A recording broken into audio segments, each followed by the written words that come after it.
수요일엔 우리 마태와 함께 예수님 만나는 시간에 잘 오셨습니다. 우리 옆에 계시는 분들 한번 보시고 눈빛으로 인사 나눌까요? 잘 오셨습니다. 이 시간 온라인으로 이 저녁 시간에 함께 오신 여러분들, 이 자리에 잘 오셨습니다. 말씀이 여러분들과 함께 하시기를 기원합니다. 우리가 오늘 저녁에 그리고 다음 시간에 한 번 더 이 마태복음 7장을 우리가 함께 나누려고 합니다. 특별히 이 두 번으로 7장을 나누어서 보려고 하는 이유는 우리가 이 마태복음 7장을 반복해서 읽어 보시면 황금률이라고 알려져 있는 이 마태복음 7장 12절 말씀을 중심으로 해서 이 마태복음 7장은 두 가지 주제를 우리에게 알려주고 있기 때문입니다. 1절에서 12절까지는 예수님의 제자들이 이루어 가야 하는 그 제자도 중에서도 특히 모든 관계의 기준이 되는 황금률을 중심으로 해서 타인과의 관계 그리고 하나님을 향한 우리의 관계를 다루고 있기 때문이고요. 그리고 13절부터 29절까지는 이 제자도라는 것이 어떻게 실천을 통해서 이루어져야 하는 것인가 하는 것을 산상설교의 결론으로 우리에게 알려주고 있기 때문입니다. 오늘은 먼저 우리가 1절부터 12절까지의 말씀을 통해서 예수님의 제자들이 타인들에 대해서 어떤 관계와 태도를 가져야 하는지 살펴보고, 그리고 하나님에 대해서는 또 어떤 관계를 맺어야 하는 것인가 하는 것을 살펴보려고 합니다. 우리가 먼저 12절의 말씀을 함께 한번 읽어보면 좋겠습니다. 우리가 보통 황금률 이렇게 알고 있는 말씀이지요. 다 같이 한번 읽어보겠습니다.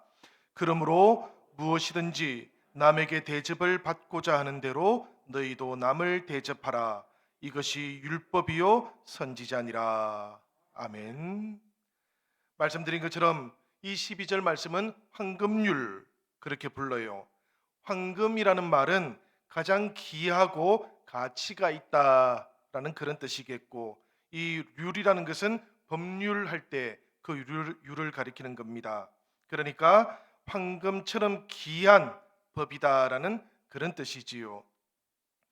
이 마태복음 7장 12절을 황금률이라고 부르게 된 데는 이런 유래도 있었다 그럽니다. 대략 지금부터 한 1700년쯤 전이었을 텐데요. 3세기 초에 이 로마 황제 중에 알렉산드 세베루스라는 황제가 있었습니다. 이 사람이 알렉산드 대왕을 아주 흠모했다 그래요. 그래서 자신의 이름 앞에다가 알렉산드라는 이름을 붙였던 것인데요. 이 알렉산드 대왕처럼 지중해 인근에 있는 모든 문화와 종교를 이 로마 황제가 다 존중하고 인정하려고 했던 왕이라고 합니다. 그러다 보니까 특별히 이 사람은 기독교를 박해하기보다는 이 성경도 그 중에 하나로 존중하고 받아들였다 그래요. 이 사람이 성경을 읽다가 이 마태복음 7장 12절에 이 말씀을 발견하고 나서는 이걸 황금으로 썼다 그럽니다. 그래가지고는 자신의 집무실 벽에다가 딱 붙여 놓았다 그래요. 그래서 그때부터 이 마태복음 7장 12절이 황금률이 되었다라는 그런 전설도 있습니다. 사실관계를 파악하고 확인하기는 좀 어렵습니다. 뭐 이런 이야기가 있어요. 그런데 여러분, 이런 전설하고는 별개로 새로운 출애굽의 인도자가 되셨고 또 새로운 계약을 주셨을 뿐만 아니라 우리 가까이 다가오신 하나님의 나라이시기도 한 그 예수님을 따르기로 했던 제자들에게는 타인들 그리고 하나님에 대해서 어떤 태도와 관계를 가지고 있어야 하는가를 이 7장 12절 말씀보다 더 선명하고 분명하게 알려주는 말씀이 사실 없거든요. 그래서 제자들에게는 이 7장 12절의 말씀이 산상설교 전체의 요약이기도 하고 또 제자도를 위해서는 가장 기본적인 행동의 원리이기도 하기 때문에 이 12절의 말씀을 그 전설하고는 전혀 상관없이 정말로 황금처럼 가치가 있는 그런 제자도의 원리다라고 그렇게 말해도 될 것 같습니다. 그러니까 황금률이다 이렇게 말해도 손색이 하나도 없겠다라는 그런 이야기지요. 이 12절의 말씀을 산상설교 전체의 요약이라고 보는 중요한 이유가 사실은 여러분 다른 데 있습니다. 그게 왜 그런가 하면 이 12절 말씀의 가장 처음에 나오는 그러므로라는 말 때문에 그렇습니다. 이 그러므로라는 말은 너희가 악한 자라도 좋은 것으로 자식에게 줄 알거든, 이렇게 시작되고 있는 바로 앞에 나오는 11절 말씀, 그 말씀과 이어지는 접속사가 아니에요. 뜻으로 보면 마태복음 5장 17절하고 이어진다라는 것, 이것이 모든 성경학자들의 공통된 의견입니다. 이 5장 17절의 말씀 우리 같이 한번 읽어보도록 하겠습니다. 우리 다 같이 읽겠습니다. 잘못 나왔습니다. 마태복음 5장 17절 말씀인데 제가 읽어보도록 하겠습니다. 잘 들어보시길 바랍니다. 지금 나왔네요. 다 같이 한번 읽어볼까요? 내가 율법이나 선지자를 폐하러 온 줄로 생각하지 말라. 폐하러 온 것이 아니요 완전하게 하려 함이라. 그러니까 여러분, 율법이나 선지자를 폐하러 오신 것이 아니라 완전하게 하려고 오셨던 예수님께서 제자들에게 산상설교의 말씀을 가르쳐 주셨던 것인데요. 이 산상설교의 말씀을 가르쳐 주시면서 마지막으로 그 모든 산상설교의 말씀을 요약해서 딱 한마디로 알려주셨던 것이 뭔가 하면 무엇이든지 남에게 대접을 받고자 하는 대로 남을 대접하라. 이것이 율법이요 선지자니라라고 그렇게 말씀해 주셨다라는 겁니다. 그래서 이 황금률의 뒷부분에 있는 이것이 율법이요 선지자니라라는 이 말씀도 이 황금률에 들어가 있는 것이지요. 율법과 선지자라는 이 말은 지금으로 치면 구약 성경을 가리키는 겁니다. 그렇지만 예수님 당시에는 아직까지 신약 성경이 없던 시절이었잖아요. 그러니까 구약 성경이라는 말도 없었던 거예요. 그냥 하나님의 말씀이 있었던 겁니다. 이것이 율법이요 선지자다라는 이 말씀은 이 황금률이 계시되어 있는 하나님의 말씀, 하나님의 뜻의 한마디 요약이다라는 그런 뜻이에요. 이렇게 황금률이 산상설교의 한마디 요약이다라는 것을 우리가 생각하면서 산상설교의 말씀 전체를 한번 쭉 읽어보시고 또 묵상해 보시면 바로 이 황금률이라는 것, 누구든지 대접을 받고자 하는 대로 너희도 남을 대접하라라는 이 말씀이 다름 아닌 마태복음 5장 20절에 나오고 있는 예수님의 제자들이 요구받았던 서기관과 바리새인들보다 더 나은 의라는 것, 바로 그것이라는 것을 우리가 깨닫게 됩니다. 여러분, 우리가 5장 20절의 말씀도 한번 읽어보도록 하지요. 다 같이 읽겠습니다. 내가 너희에게 이르노니 너희 의가 서기관과 바리새인보다 더 낫지 못하면 결코 천국에 들어가지 못하리라.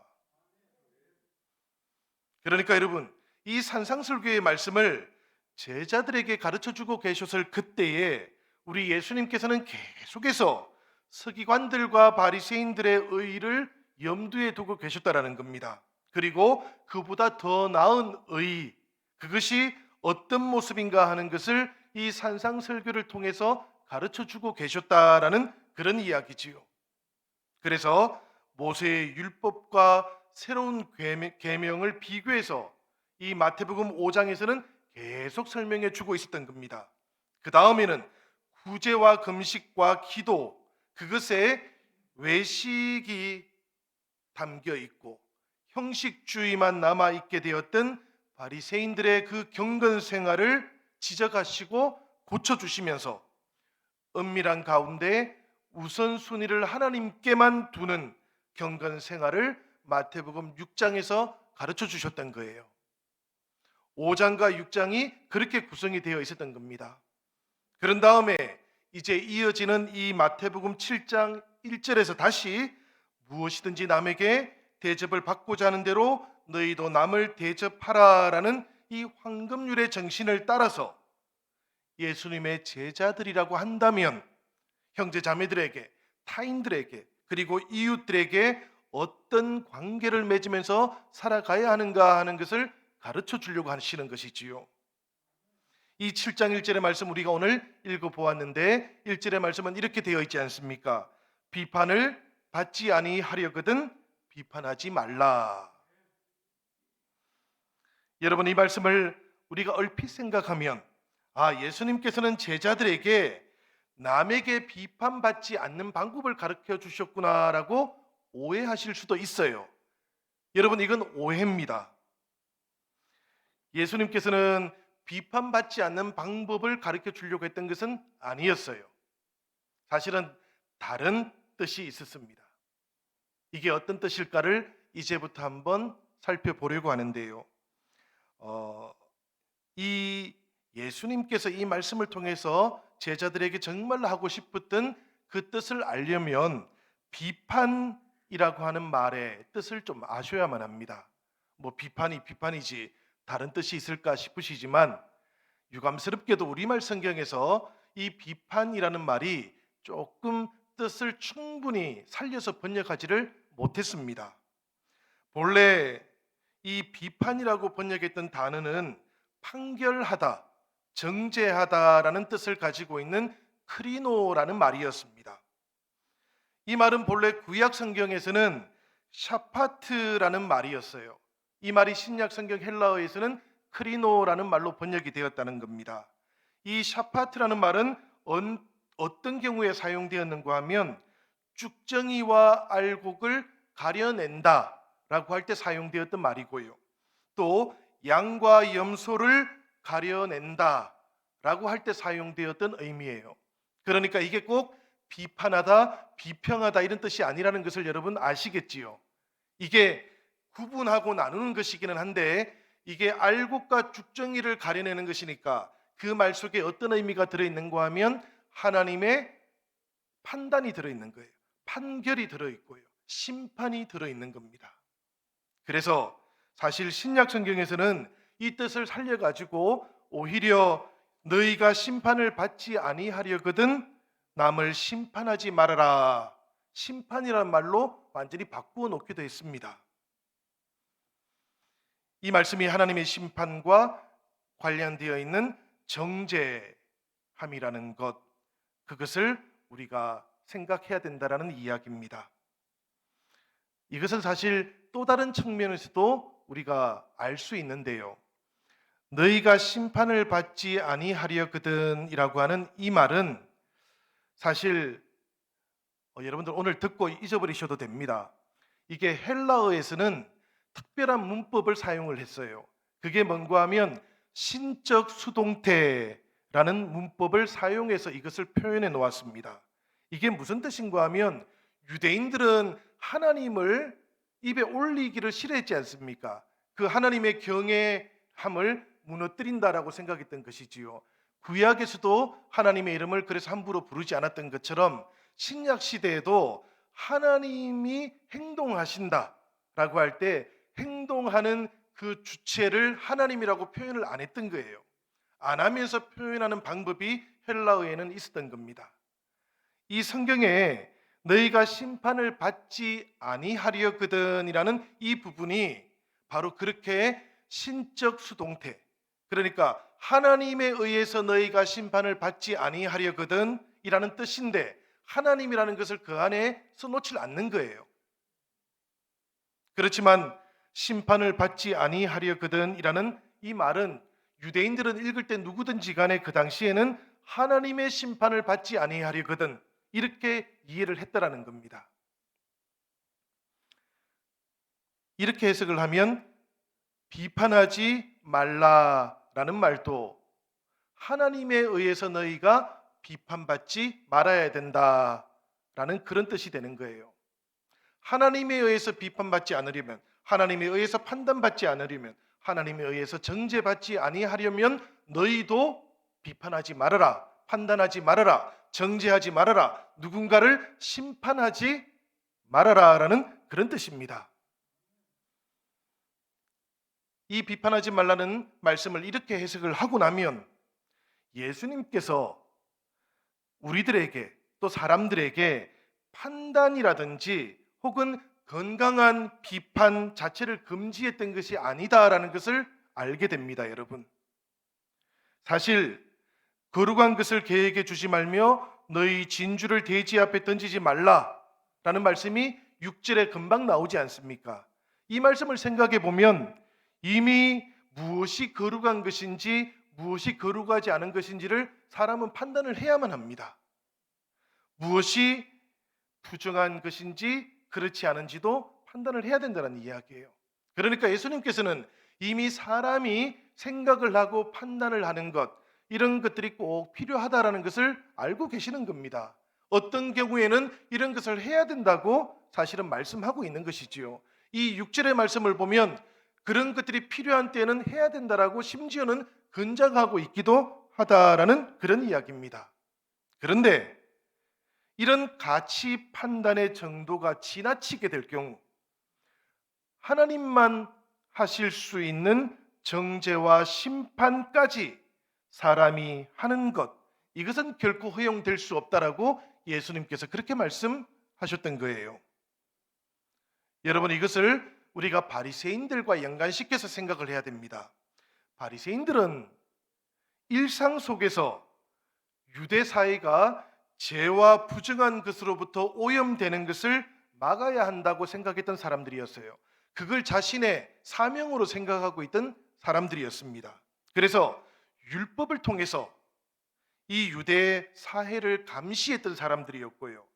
모든 사람들의 일상을 의로운 것과 불의한 것, 정결한 것과 부정한 것으로 나누어서 판단했던 사람들이었습니다. 이걸 왜 했겠습니까, 여러분? 이 판단을 통해서 이 바리새인들이 하고자 했던 일은 누가 죄인인가를 가려내려고 했던 것이지요. 그러니까 바리새인들이 율법을 가지고 했던 모든 일들은 죄인을 가려내려고 했던 겁니다. 정죄하려고 했던 겁니다. 그들은 율법의 정신이 거기에 있다고 생각했던 거예요. 율법의 목적이 거기에 있다고 생각했던 겁니다. 그런데 여러분, 우리가 조금 전에 읽었던 것처럼 이 황금률의 마지막에 보면 누구든지 대접받고자 하는 대로 그대로 남을 대접하여라. 이것이 율법과 선지자다. 이것이 성경의 말씀이고 이것이 하나님의 뜻의 가장 중요한 요체다라고 예수님은 전혀 다르게 말씀하고 있지 않습니까? 대접받고자 하는 대로 대접하라라는 이 말씀에 담겨져 있는 뜻은 사랑하라는 이야기잖아요. 사람을 정죄하는 것, 심판하는 것이 아니라 사랑하는 것이 율법의 온전한 뜻이다라는 것을 예수님께서는 말씀하셨던 것이지요. 예수님께서는 제자들이라고 한다면 이 바리새인들이 하는 심판은 하지 말아야 된다. 정죄는 하지 말아야 된다라고 그렇게 말씀하셨던 겁니다. 사람에 대해서 심판하거나 사람에 대해서 정죄하는 것, 이것은 서로에 대해서 하나님 노릇을 하는 것이다라고 예수님께서는 생각하셨던 겁니다. 여러분 한번 생각해 보셔요. 우리들이 하나님이 아니지 않습니까? 사람은 하나님이 아니잖아요. 그런데 사람이 하나님 노릇을 하려고 하면 어떤 일이 생기겠습니까? 결국에는 사람들로 하여금 위선을 떨게 만드는 것이지요. 사람들로 하여금 외식하게 만드는 것이지요. 이런 위선과 외식의 결과가 바로 자신의 실책에 대해서는, 자신의 실수에 대해서는 눈이 멀어서 너무 관대해지는 것이고, 그 대신에 다른 사람의 아주 작은 실수에 대해서는 지나치게 엄격한 잣대를 갖다 대는 것이라고 합니다. 그래서 자기 눈에 들보는 보지 못한 채 형제 눈 속에 있는 티를 빼라고 심판하고 정죄하는 것, 이것이 다름 아닌 외식의 결과라고 예수님께서는 말씀하시는 것이지요. 우리 다 같이 5절의 말씀 한번 읽어보겠습니다. 함께 읽습니다. 5절 말씀입니다. 외식하는 자여, 먼저 내 눈 속에서 들보를 빼어라. 그 후에야 밝히 보고 형제의 눈 속에서 티를 빼리라. 여러분, 우리가 이 말씀 너무나 잘 알고 있잖아요, 그죠? 우리 눈 속에 있는 들보를 빼내고 그런 다음에야 형제의 눈 속에서 티를 빼내는 것이다 라는 말씀을 우리가 너무나 잘 알아요. 그런데 이렇게 잘못된 일을 하는 이유가 외식 때문이라는 것을 혹시 여러분들은 알고 계셨는지 모르겠습니다. 예수님께서는 아주 분명하게 바리새인들을 향해서 이 얘기를 했던 것이고요. 서로에게 하나님 노릇을 하게 되면 이런 일이 일어난다고 말하는 거예요. 외식, 위선 이런 일을 행하게 되면 자신에게는 관대해지고 오히려 형제 자매들에게는 하나님 노릇을 하게 되는 것이다 라고 그렇게 말씀하셨다는 이야기입니다. 이렇게 하는 대신에 예수님께서는 예수님의 제자들에게 뭐라고 말씀하셨는가 하면 오히려 타인들에 대한 그 잣대와 자신에 대한 잣대가 동일해야 하는 것이다 라고 그렇게 말씀해 주셨습니다. 왜 그런가 하면 그것이야말로 우리를 향하신 하나님의 판단의 원리이기 때문에 그런 거예요. 하나님께서는 용서하는 자는 용서해 주시고 정죄하는 자는 심판하시기 때문입니다. 우리가 읽었던 2절의 말씀인데요. 우리 2절의 말씀 다 같이 한번 읽어보겠습니다. 다 같이 읽습니다. 너희가 비판하는 그 비판으로 너희가 비판을 받을 것이요 너희가 헤아리는 그 헤아림으로 너희가 헤아림을 받을 것이니라. 아멘. 그러니까 여러분, 우리가 용서받고자 한다면 우리가 용서해야 하는 것입니다. 우리가 우리에게 잘못한 사람을 용서해 주었을 때에 우리는 하나님께 우리 죄를 사하여 달라고 비로소 기도할 수 있는 것이지요. 예수님께서 기도를 우리에게 가르쳐 줄 때 이렇게 가르쳐 주셨지 않습니까? 우리의 죄를 용서받도록 기도하기 위해서는 우리에게 잘못한 사람을 먼저 용서해 주어야 한다고 기도를 그렇게 가르쳐 주셨던 것이지요. 자신의 중대한 문제들부터 철저하게 돌아본 다음에야 비로소 형제 눈 속에 티를 빼주는 것이 용납되는 것이다. 우리 어제의 말씀은 그렇게 우리에게 알려주고 있습니다. 여러분, 우리가 예수님의 제자라면 우리는 내가 가지고 있는 들보와 같은 문제들이 해결받기 위해서 우리가 얼마나 큰 하나님의 자비와 용서를 받았는지를 우리가 잘 압니다. 그지요? 제자라면 이것을 알아요.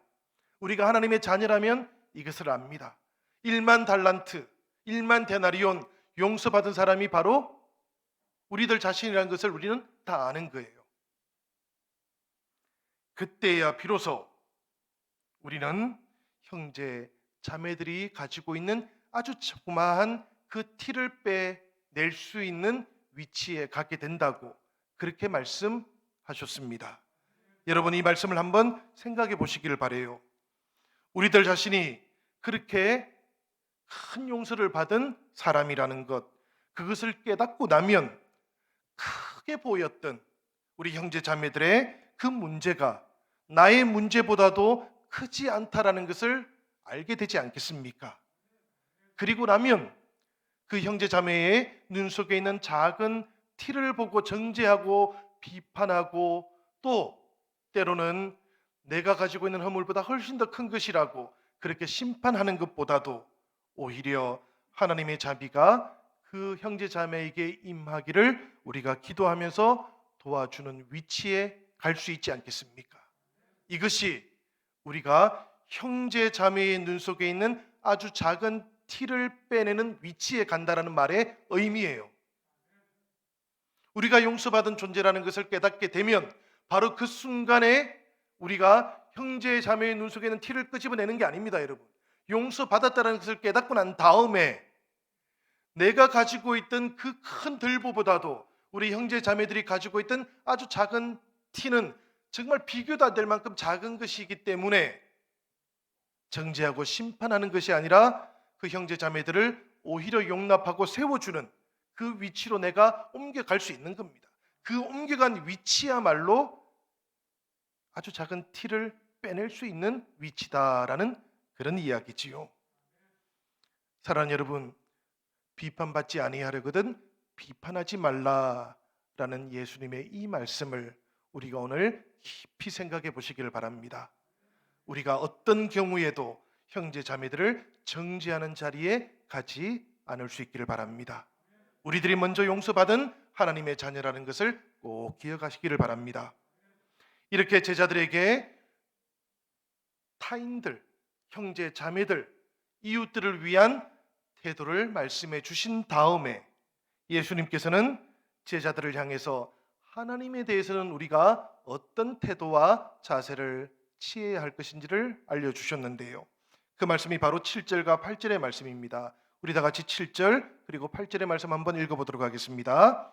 구하라 그리하면 너희에게 주실 것이요 찾으라 그리하면 찾아낼 것이요 문을 두드리라 그리하면 너희에게 열릴 것이니 구하는 이마다 받을 것이요 찾는 이는 찾아낼 것이요 두드리는 이에게는 열릴 것이니라. 아멘. 예수님의 이 말씀은 하나님께서는 우리가 하는 모든 요청을 다 들어주실 것이다 라는 이런 의미였을까요? 하나님께서는 어린 자녀가 원하고 필요로 하는 것을 간절히 주고 싶어 하시는 아주 마음이 여린 아버지와 같다라는 이런 말씀이셨을까요? 예수님께서 제자들에게 하셨던 이 무조건적인 응답에 대한 약속을 우리가 어떻게 받아들여야 하겠습니까? 때로 성도들은 이 말씀을 읽으면서 혹은 묵상하면서 혹은 암송하면서 그리고 예수님의 이 말씀을 믿으면서 그러면서도 동시에 이런 생각들을 하기도 하지요. 정말로 그런 뜻일까? 여기에는 또 다른 의미가 있는 건 아닐까? 우리가 바라는 모든 것을 다 들어주신다는 이야기셨을까? 이런 생각들을 하기도 합니다. 성도들이 이런 생각을 하는 이유가 어디에 있을까 생각해 보면 믿음이 없어서는 아니에요. 믿음이 없어서라기보다는 오히려 자연스러운 인간적인 거부감이 좀 작동하기 때문일지 모릅니다. 이게 무슨 이야기인가 하면 달라고만 하는 기도는 좀 이기적인 기도가 아닐까라는 생각이 우리 안에 있기 때문이에요. 혹은 하나님께는 우리가 달라고 하는 이런저런 것들보다도 훨씬 더 중요한 일이 있을 거야. 이 세계를 구하고 이 세계를 회복시키는 아주 엄청난 일이 하나님께 있기 때문에 우리의 아주 자질구레한 그런 요구사항들은 하나님께 하면 안 될 거야. 이런 생각을 하기 때문일지도 모릅니다. 그런데 여러분, 우리가 무엇인가 필요한 것을 달라고 기도하는 것은 이기적인 것은 아니에요. 무엇인가 필요한 것을 달라고 하는 것은 자연스러운 겁니다, 여러분. 어린 자녀가 엄마 아빠에게 자연스럽게 하는 일 가운데 하나가 무엇인가를 달라고 하는 것이지 않습니까? 우리들도 하나님께 필요한 것을 달라고 할 수 있는 겁니다. 예수님께서는 이렇게 말씀을 하시지요. 사람이 악한 자라도 좋은 것으로 자식에게 줄 알거든 하물며 하늘에 계신 너희 아버지께서 구하는 자에게 좋은 것으로 주시지 않겠느냐. 사실 이렇게 반문하고 계시지 않습니까? 그러니까 이 말씀 속에서는 보면 우리가 필요로 하는 것을 우리의 아버지가 되시는 하나님께 구하는 것, 이건 자연스러운 것이다라는 그런 의미가 담겨져 있는 겁니다. 사실 그렇게 하지 않으면 오히려 하나님께서는 좀 서운해 하실지도 몰라요. 우리의 가장 구체적인 것, 우리에게 꼭 필요한 것들, 이런 것들이 있는데도 나는 좀 의젓해져야지. 이래가지고 어린 자녀가 평생을 걸쳐서 그 부모님에게 어떤 것도 필요하지 않다고 얘기하고 필요한 거 구하지 않으면 그 부모님의 마음이 좀 서운하지 않겠습니까? 때때로 참 의젓하네 이렇게 생각하다가도 좀 서운할지도 모를 것 같습니다. 정말로 우리가 좀 생각해 볼 건 이런 것 아닐까 싶어요. 우리가 때로는 당연히 부적절한 것을 하나님께 구할 수가 있습니다, 여러분. 그럴 때는 하나님께서 응답해 주지 않으시겠지요. 부적절한 것을 구하는 것이 문제는 아니라는 이야기입니다. 하나님께서 응답하지 않으시기 때문이에요. 그런데 정말로 문제는 그럼 뭘까 생각을 해보면, 우리가 잘못된 것을 지나치게 구해서 문제인 것이 아니고 올바른 것을 그만큼 열정적으로 구하지 않기 때문에 문제일 수 있어요. 하나님께 기도하는 데 있어서는, 하나님하고의 관계에 있어서는 그 자녀들이 정말로 필요한 것, 정말로 구해야 할 것, 정말로 올바른 것을 열정적으로 구하지 않기 때문에 생기는 문제가 더 클 수 있다는 이야기입니다. 이 올바른 것들, 이건 도덕적인 것을 의미하는 게 아닙니다, 여러분. 우리에게 필요한 것, 그것이 올바른 거예요. 우리에게 필요한 그것을 우리가 구해야 한다는 것을 하나님은 잘 알고 계시기 때문입니다. 우리에게 필요한 것을 하나님께서도 관심 가지고 있기 때문이에요. 그래서 예수님께서 우리에게 기도를 가르쳐 줄 때에, 사실 예수님께서는 하늘의 뜻이 땅에서 이루어지기를 기도하라고 하셨던 것처럼 오늘 우리에게 필요한 것을 위해서도 기도하라고 그렇게 말씀하셨던 것 아닙니까? 우리에게 필요한 것, 오늘 일상을 살아가기 위해서 우리에게 필요한 것을 구하는 기도가 당연하다라는 그런 이야기입니다. 성도 여러분, 하나님을 아버지라고 고백하시지요. 하나님을 우리들의 아버지라고 고백하신다면 그분을 정말로 아버지라고 우리가 대할 수 있어야 하는 겁니다. 우리를 상대하시기에 너무 바쁘신지 혹은 그렇지 않으신지는 우리가 염려할 일은 아닐 것 같아요. 그건 하나님께서 결정하시면 될 일 아니겠습니까? 그지요? 우리가 해야 될 일은 하나님을 정말로 나의 아버지로 고백하는 겁니다. 그렇게 대하는 겁니다. 그래서 예수님께서는 아버지를 아바 아버지라고 그렇게 부르면서 친밀하게 만나기를 우리에게 가르쳐 주셨던 것이지요. 물론 우리가 더 성숙해진다면 오늘 우리에게 필요한 일상적인 필요만 위해서 기도하지는 않을 것 같습니다. 우리가 성숙해질수록 우리는 점점 더 하나님의 나라와 하나님의 의를 구하게 될 겁니다. 슬픔에 차 있는 이 세상에 대해서 하나님이 가지고 계시는 그 마음, 그 관심도 우리가 헤아리게 될 거예요. 우리가 점점 더 자라가고 하나님의 자녀로서 성숙해지고 깊이를 가지게 되면 그때는 이 하나님의 관심에 동참하게 되기도 할 겁니다. 그러면 예수님께서 우리에게 말씀해 주셨던 것처럼 먼저 너희는 그 나라와 의를 구하라라는 그 말씀을 우리가 삶을 통해서 다 받아들일 수도 있게 될 겁니다. 잘하면 그렇게 된다는 이야기입니다. 성숙해지면 그렇게 된다는 이야기지요. 자기 자신을 위해서보다도 이 세상을 위해서 더 많이 기도하게 되는 때도 올 것이라는 이야기입니다. 그러나 여러분, 나에게 필요한 것을 하나님께 구하는 것과 그 나라와 의를 위해서 구하는 기도를 대립시켜 놓지는 마시기를 바랍니다. 우리에게는 이 모든 것이 다 필요하기 때문입니다. 온 세상을 위해서 구하는 기도가 우리에게 필요한 것처럼 오늘 우리가 이 땅에서 살아가기 위해서 필요한 것을 하나님께 구하는 기도도 똑같이 필요하다라는 그런 이야기예요. 예수님께서 가르쳐 주셨던 그 하나님 나라의 기도가 바로 이렇게 균형 잡혀 있는 기도였다라는 것, 이것을 오늘 꼭 기억하면 좋겠습니다. 사랑하는 여러분, 구하고 찾고 두드려서 어떻게 되는지를 한번 보시기를 바랍니다. 하나님을 나의 아버지라고 그렇게 믿음으로 고백하면서 두드리시고 찾으시고 그리고 구하시면 우리 아버지 하나님께서는 믿는 우리를 실망시키시는 법이 없으십니다. 무엇이든지 대접을 받고자 하는 대로 대접하라라는 것이 하나님의 원리였기 때문입니다. 하나님의 황금률이었기 때문이에요. 그러니까 응답받고자 하는 대로 믿음을 가지고 응답하는 것, 이것이 응답받는 기도의 황금률이기 때문에 그런 겁니다.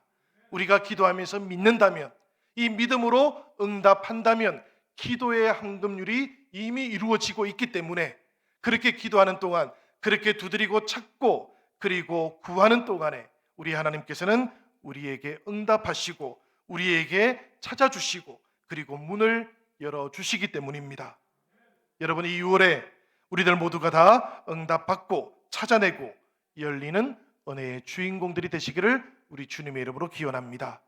예수님께서는 바로 그 하나님 나라의 제자들은 이렇게 응답받고 열리는 은혜를 가지고 있는 하나님의 자녀들이라는 것을 이 말씀을 통해서 가르쳐 주셨던 것이에요. 오늘 우리가 이 예수님의 말씀을 통해서 하나님과 이런 관계 속에 있어야 되는구나라는 것을 우리의 마음속 깊이 새겨넣는 이 저녁 시간이 되기를 주님의 이름으로 축원합니다.